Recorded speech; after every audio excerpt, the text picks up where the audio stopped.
Hey, welcome back guys to the channel. It's Maverick here, and today we're watching episode 7 of Akudama Drive. So, we are in the second half now, and there is still a ton of unknown things within the story, right? Like, what exactly happened in the past between Kansai and Kanto and whatnot. I think we can pretty much infer right now that what we've been seeing is really more propaganda and not really the truth. The Kanto region isn't like this utopia that they're making it out to be, but what's the truth of what happened in the past and what is it right now, right? That is still questions that we have to answer. Like, and who are the two children, right? The brother and sister. Why are they essentially immortal in a way, right? What do they represent, and what do they want to do right now with the old Kansai region? Are they trying to revive Kansai, a revolution against the Kanto oppressors or something? There's still so much to go through, right? Not to mention we still have the Akudama on the side and their battle with the executioners and whatnot. We had a great battle last episode between Brawler and the elder executioner, the sensei, which resulted in them both dying? Question mark? I put question mark because honestly, through my years of watching and reading shonen and whatnot, you can never really count a character out as dead in these kinds of scenarios, right? But nevertheless, that was a great fight, but there are still more fights to come because there are still a ton of executioners that haven't appeared yet and are all vying for the Akudama's head. So, in any case, let's get into the episode and hope the second half is going to be as brilliant as the first. Alright, let's begin in 3, 2, 1, play.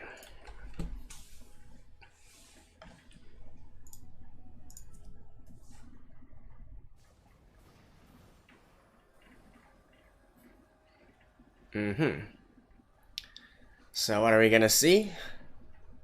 Welcome to Expo Park.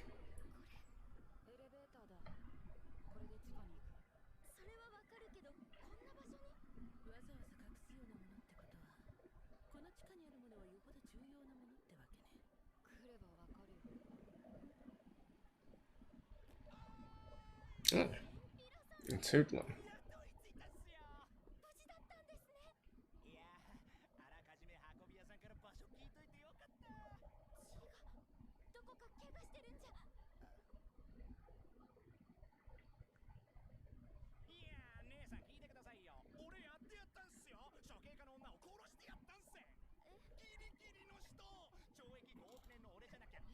And we do see at the end of last episode. Yeah, that is what happened.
Okay. I guess that is the actual confirmation that he is dead. And I guess the apprentice executioner was just too shell-shocked to actually put up a fight.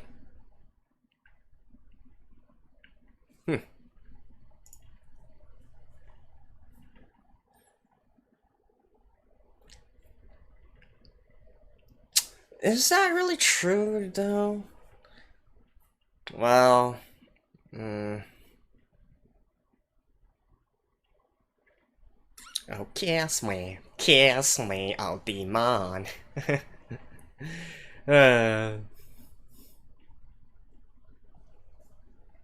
You gotta love the English here.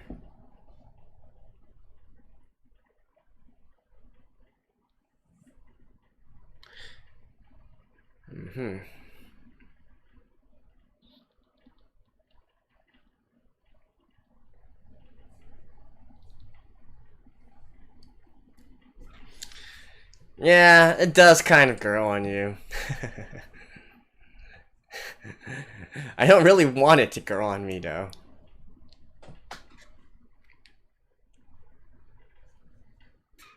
I really love that really last, that neon flash stuff. Kind of reminds me of the KDA music video from from League of Legends.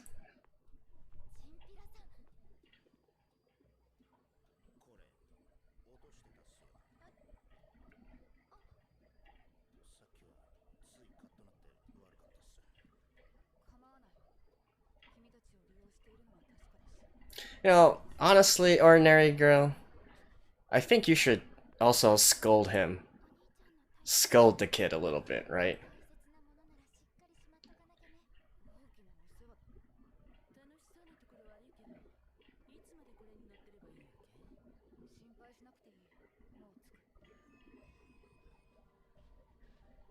Alright, are we gonna see the,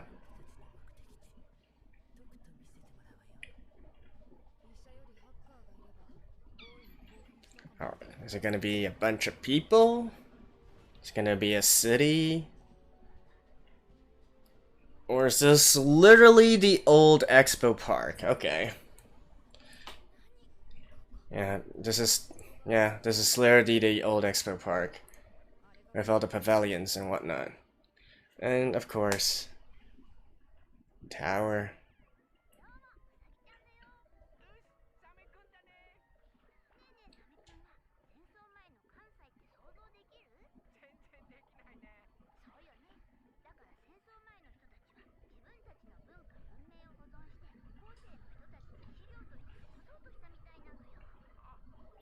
I mean, I wouldn't. A whole little city. I'm not quite sure if Expo Park is representative of Kansai, though.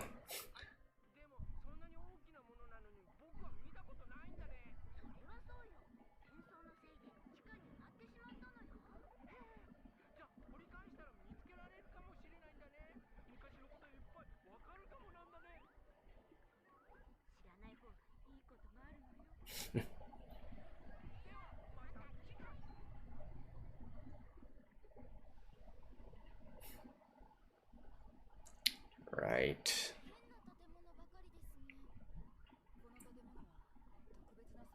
Yeah, because the Expo Park is basically a World's Fair, 1970s World's Fair.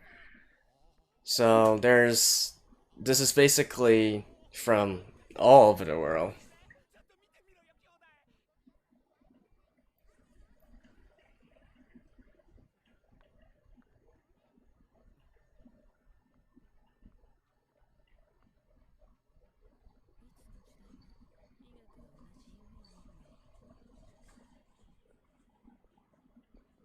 And there we go, the tower. And it looks absolutely creepy.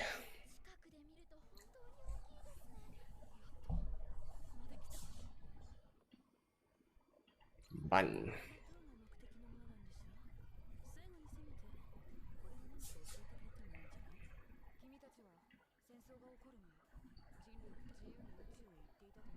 Right.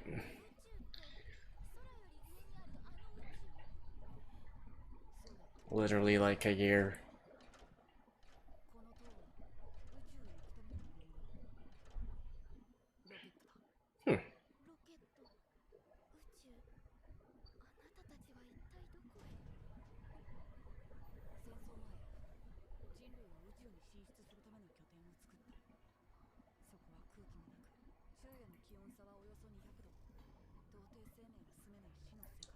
I don't think the Expo Park had a literal rocket there. What?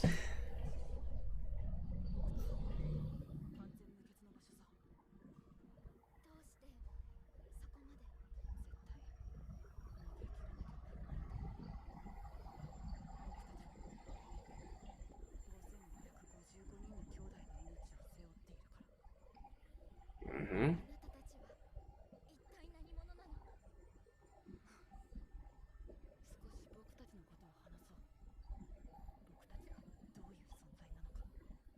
Do tell.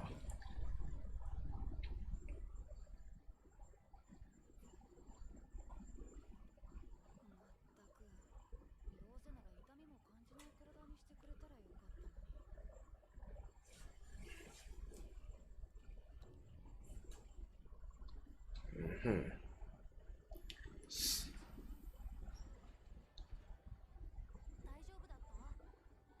So I guess they're researching immortality.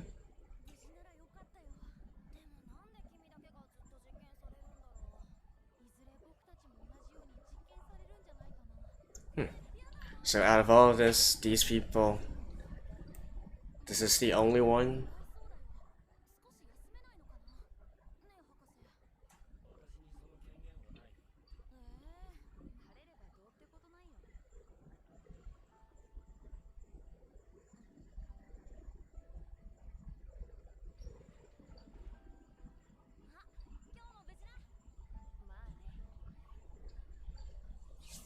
Huh.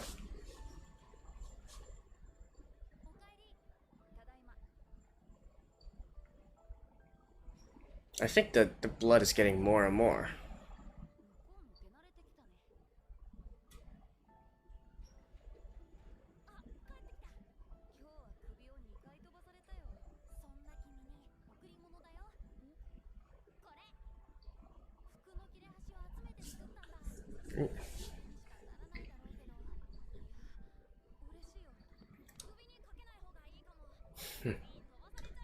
Huh. So are all these guys immortal? I thought these would be clones or one thing.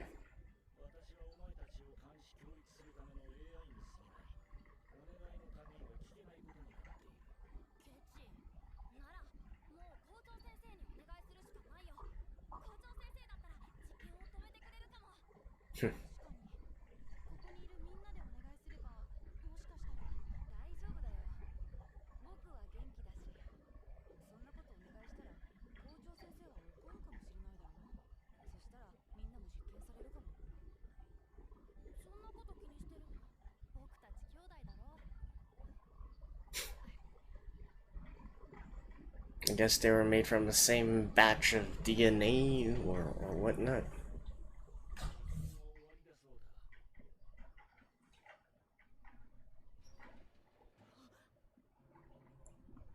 So all the rest are not needed anymore?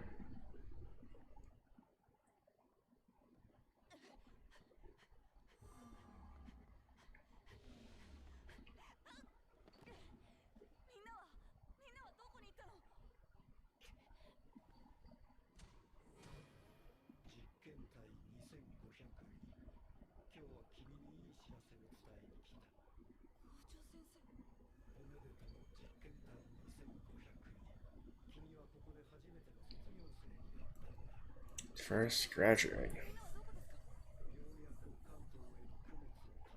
An offering to send to Kanto.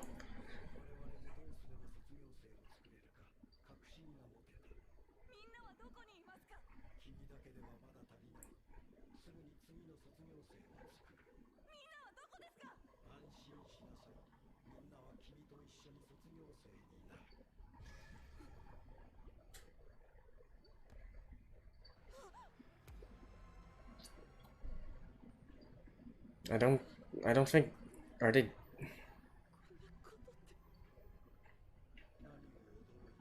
Are they actually dead? Or just...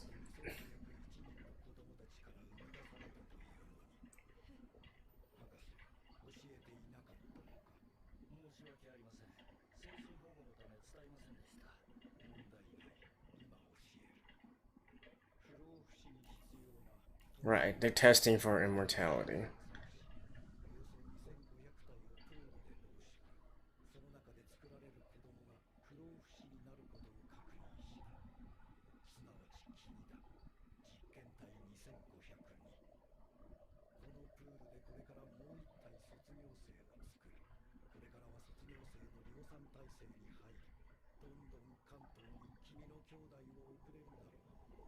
Okay, so they are actually dead. Eh?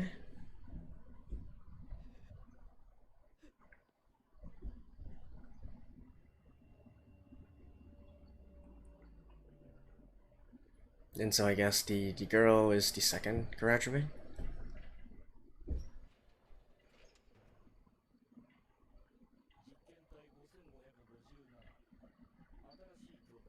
Right.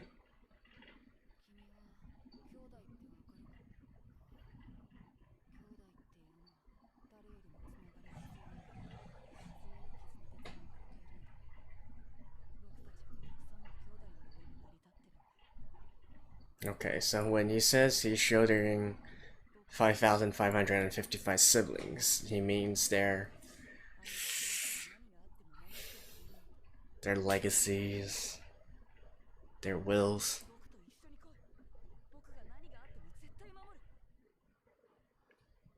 What would happen if they go to Kanto though?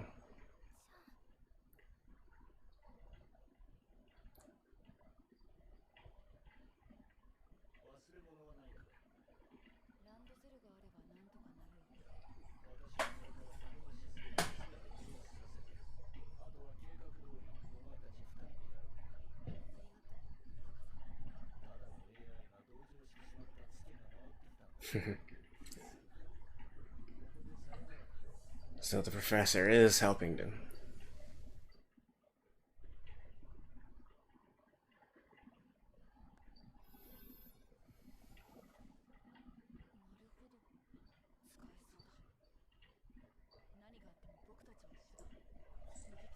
I have to wonder though how he knows about all this stuff.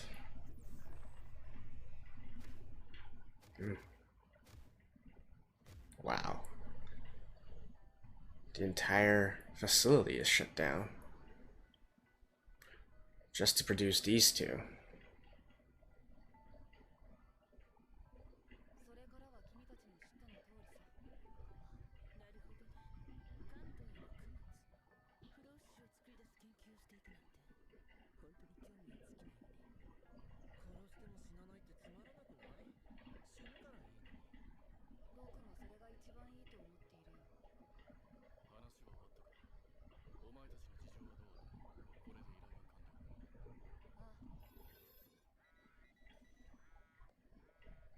And why do you have all this money?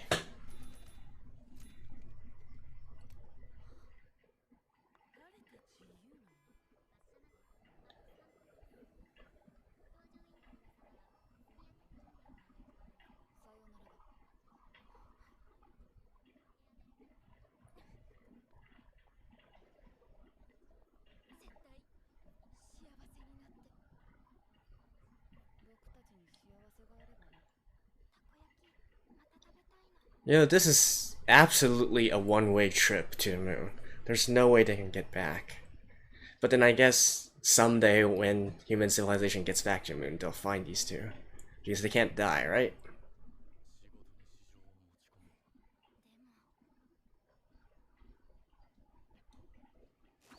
Oh? Is that... Ooh.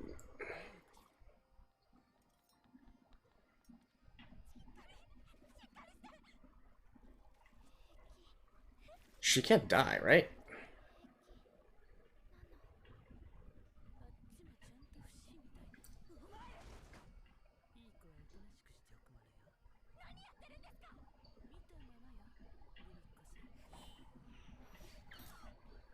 Ooh. So the doctor is the trade... Well... Yep. Both. Yeah, she's the traitor.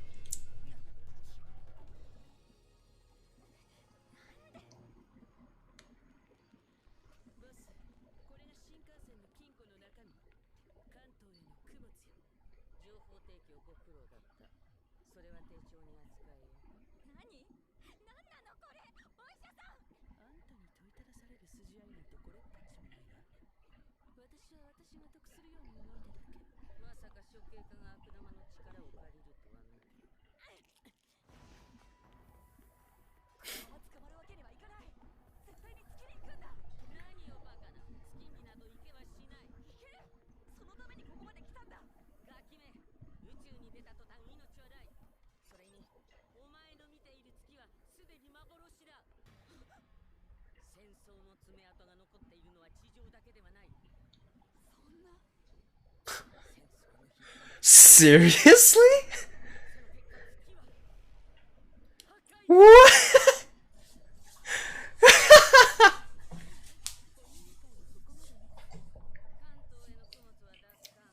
Wow, what happened in the war?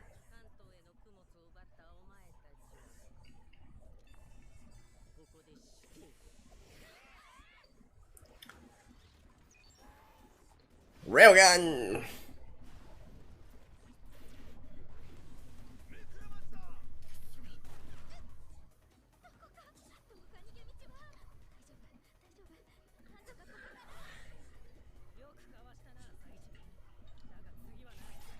Oh. that was that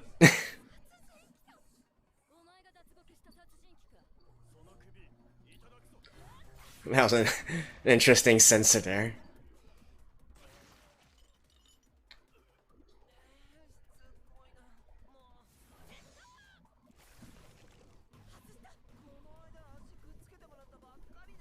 Yeah, any actual damage they take now, the doctor's not on their side anymore.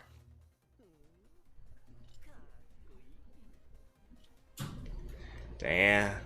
If this isn't true love, I don't know what is.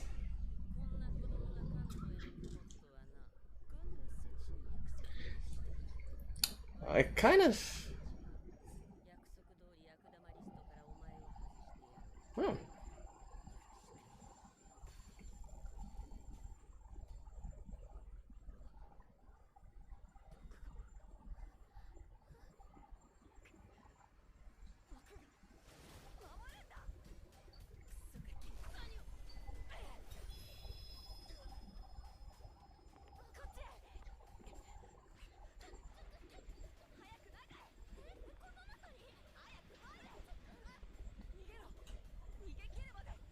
Oh, just these two. All right.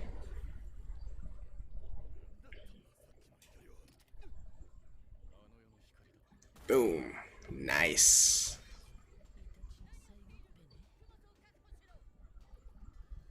Yeah, he's giving himself up so that his sister can go. What? Alright, let's just not question how a rocket is still in operating condition after all these years and whatnot.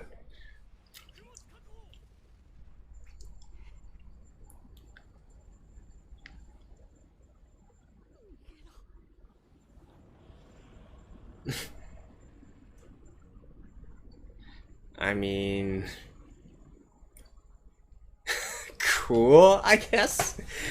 What exactly is going on here? Alright, I'll see you guys after this.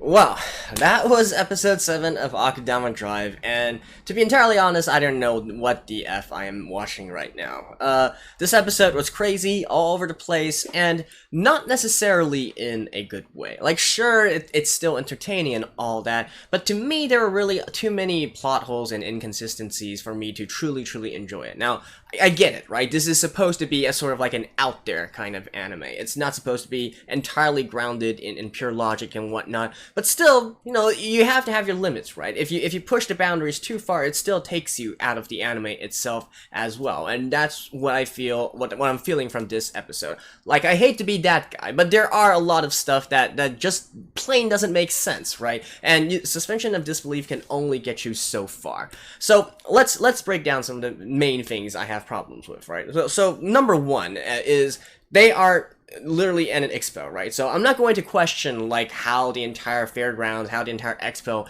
managed to get built underground and all that, right? Because it's like perfectly preserved, right? Perfectly preserved underground. I'm not going to question all that. There's various different explanations for that, and I don't think that's really an integral part of the plot here. However, you have an expo there, and you're literally having a rocket, and an actual working rocket being put there. That makes no sense whatsoever, right? So first of all, back in the, if we are going with the historical reference and whatnot, I'm pretty sure that even in the 1970s World Fair, there were no rockets actually on display there.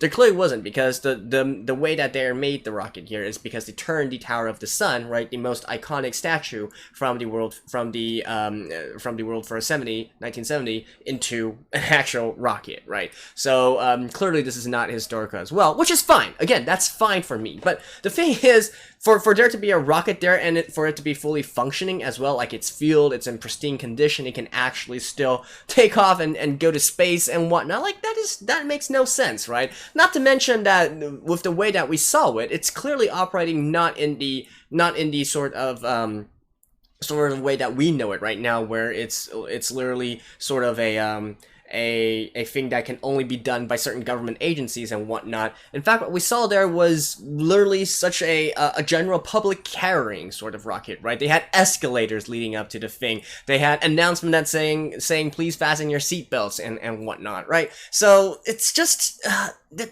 doesn't really make sense, right? So I mean, there are many ways they could have went with this in order for it to make a lot more sense, but I just, you know, the suspension of disbelief for me is a little bit too much. Like, I can get it. You can have some funny stuff, right? Like, if they literally found a way to explain why there was a rocket being there, and they wanted to turn the Tower of the Sun into a rocket, you know, 2 thumbs up from me. I would have thought it would be incredibly innovative and interesting, and I would be glad that they chose to do something in such in such an outrageous way, right? But you gotta back it up. You gotta explain it a little bit. And so far, there's too much logic being thrown out the window. And then, secondly, so even if we can accept the fact that there is a fully functional working rocket there that doesn't require any specific knowledge to operate and whatnot, even if we accept all that, the whole plan itself is kind of stupid, right? The whole plan drawn up by the brother here is thinking that they can't. Their whole thing is that they want to escape, right? And it's not a case of life and death. It's just that they don't want the Kanto people or whoever was responsible for this project to get their way. They're basically giving the finger to the authorities, right? So all they want to do is run away from Kanto as far as possible. Going to the moon, sure, okay, fine. You guys are immortal, right? So that's okay. And you can probably get there, and it's not going to be an easy task to get back or anything. But well, in fact, for them, it's literally impossible, right? That rocket is pretty much a one-way ticket up to the moon if it still existed in this universe. But that's just delaying the inevitable, right? You know, you can't run anywhere once you're on the moon. You can't run to any place. Like, there's going to be one day where they can, you know, whoever is in charge right now can muster up enough technology once again to send people to the moon to bring them back, right? Not to mention, they are just 2 successful experiments, you know, and it was actually an experiment that they successfully replicated, the plant replicated here. So what's to say that the Kanto guys or the people in charge or whatever can't just simply replicate the experiments further as well, right? So it doesn't really make much sense there either. Putting yourself into a position where you literally have nowhere else to run, that just seems dumb to me. And for this one, you know, even though the plan is dumb, I'm willing to give this a little bit more of a pass because, you know, they are kids, right? So maybe they haven't really thought this through. So that's okay. Ish for me. It's still a stupid plan, but I can live with it. I can live with this plan. However, what I can't live with is how the ending scene proceeded, right? Where the brother, simply was like, I gotta protect my sister, and flung himself. For one thing, that doctor really has some pretty bad hands, like if you can't even hold on to a freaking kid, right? And then so he did all that, right? He created a successful distraction. Everybody was looking away, and they were being blinded by the light and whatnot. He managed to grab both his sister and our main heroine and get them all the way to the rocket, where he promptly shoved them in. Well, dude, why don't you board the rocket yourself? Just get on the effing rocket, man. Like, don't tell me that there's going to be a clause later on that's saying, oh, I'm sorry, this rocket can only seat 2 people, right? You can't have 3 people on the rocket. Like, seriously? For one thing, that really makes even less sense, right? And then it's not a case where he's running off and doing some other distractions as well, because clearly the executioners and whatnot, they had no means to stop the rocket, right? Once they got out there, all they did was really hold him down, and that was it. They couldn't do anything to stop the rocket. So why not just get on the effing rocket as well? You literally had 5 seconds until you're blasting off. I seriously don't see why he couldn't have just gotten on the rocket as well and needed to sacrifice himself for what? Right? For actually what? So that is yet another big plot hole that I'm just like mind blown, and I'm like, you can create situations where this happens, right? But you gotta go through the motion. You gotta set up the scenarios correctly in order for you to create this certain kind of situation if it is that important to you telling this next part of your story, right? So this is, I just think this is laziness, basically, or I guess the scriptwriter is just having writer's block and doesn't really know how to continue on with the story in a sensible fashion.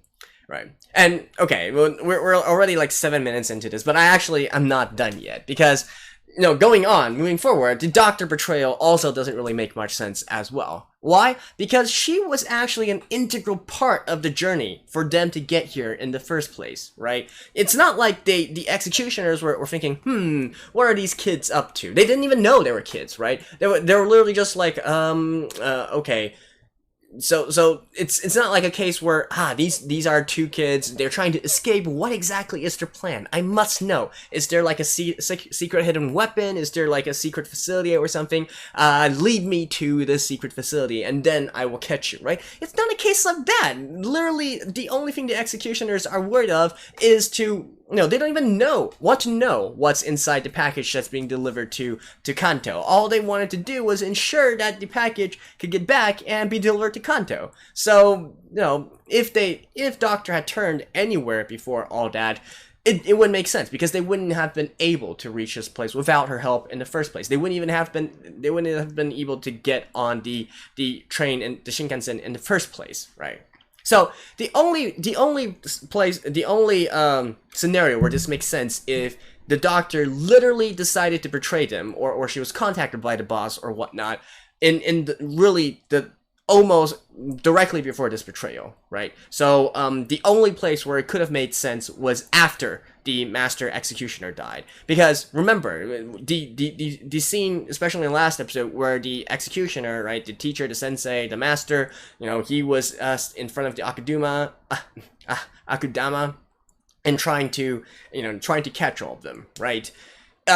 He really could have a very good chance of doing so, right? At that point, a lot of the other guys were disabled or whatnot, and it was literally the doctor, really the most critical thing was getting Cutthroat back on his feet, because he's one of the strongest guys that are there, and also patching up Brawler as well, and so on and so forth, right? So without her cooperation, they never would have gotten here in the first place.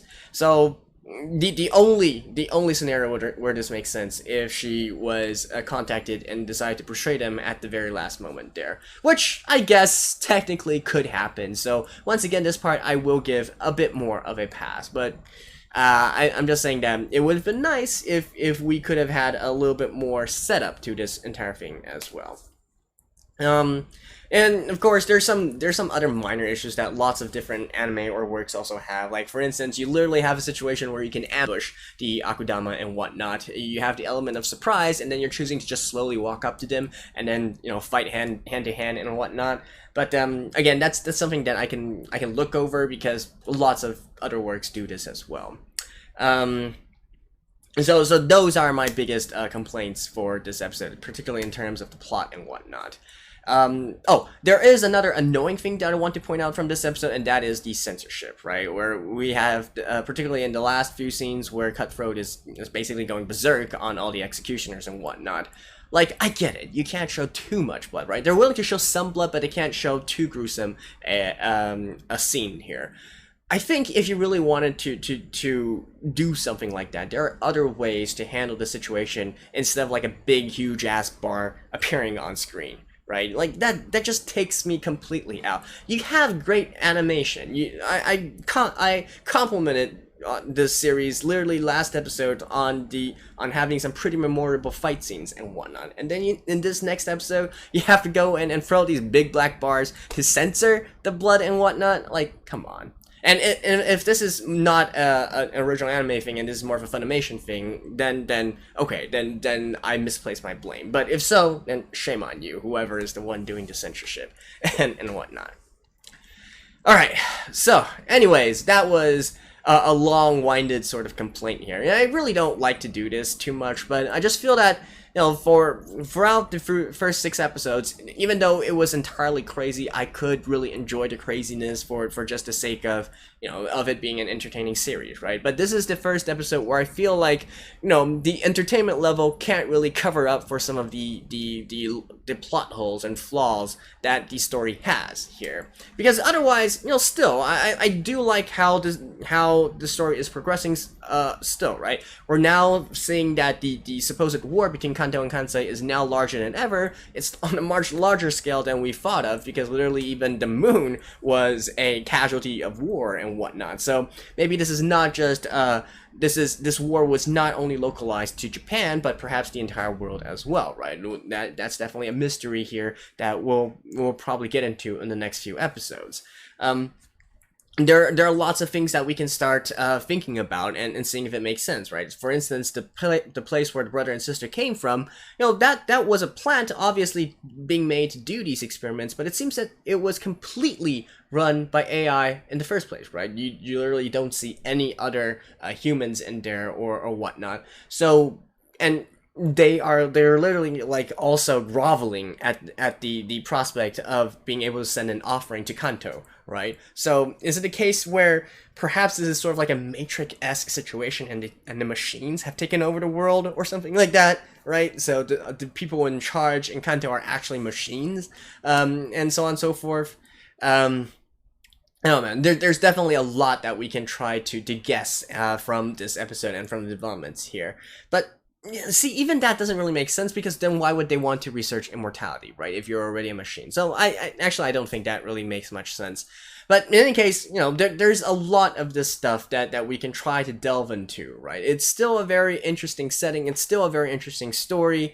I just wish that they took a little bit more effort in terms of making the story more complete, making the context, making the actual progression of the story more complete and more logical and feasible as well, instead of just, you know, mishmashing it and throwing things in for the sake of throwing things in. So, in any case, that's it for this episode, and I guess the next one, you know, I highly doubt that the rocket is heading towards the moon, because they already mentioned the moon is it was destroyed, right? So they're obviously headed towards some place. Perhaps it's to another region within Japan, or perhaps it's even to an entirely different country where we learn the truth about the world or whatnot.